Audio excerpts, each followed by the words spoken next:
Our nation's veterans, obviously they're putting their lives on the line for this great country. It is just one of the reasons that we pay for their education when they come home. Yep, but soon that could change to a degree, and they may have to pay for those benefits or pay into them, kind of like the GI Bill.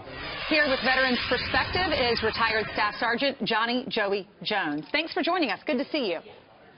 Good morning. Good morning. All right, what do you think about this, where veterans have to pay in, let's say $100 a month so they can go to college, and they do that for 2 years?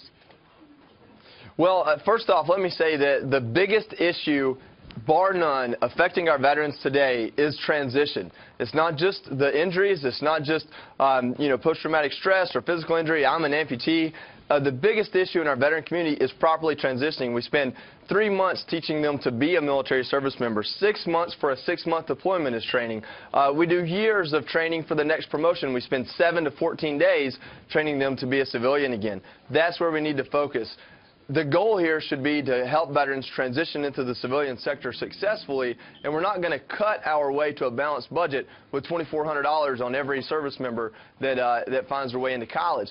With that, I will say too many service members are using the GI Bill as a Band-Aid fix to an income problem because they didn't save to get out of the military. Too many service members are using the GI Bill for the stipend, not focused on getting the right education. So we need to look at the GI Bill, probably make some changes. But to say $100 a month from an already too low paycheck for the first 2 years of service, that doesn't make any sense to me at all. Joe, I want to give you two perspectives. Here's one. This new tax, according to one of the soldiers, is absurd. Ensuring veterans are able to successfully transition back to civilian life after military life after military service is a cost of war and not a fee that Congress can just pass along to the troops. But on the other hand, Students Vets of America says this: it's infinitely more difficult to get rid of or cut the GI Bill if troops have paid into that benefit.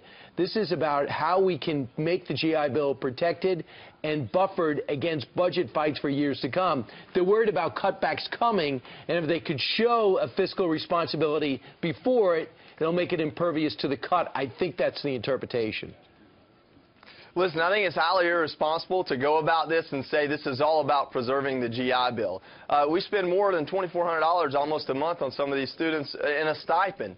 The point is we need to support veterans in their transition, and the GI Bill is this large fix to a much more specific problem. There are service members who don't need to go to a 4-year state school. They need to go learn how to weld or have the training they had in service certified in the civilian sector. There's a lot they can do at the House Veterans Affairs Committee to propose ways to take care of our veterans and get them successfully transitioning, and this tax on the GI Bill just isn't it. Now, Joey, the only problem is, though, the government is saying they can't afford it. It's costing more than $3 billion. So they're saying if these veterans will if they opt into the GI Bill and they want to go to college, they just have to pay $100 a month. And now, granted, that can be a lot of money. That can be several bills paid with $100 a month, especially, like you said, our veterans aren't making enough money.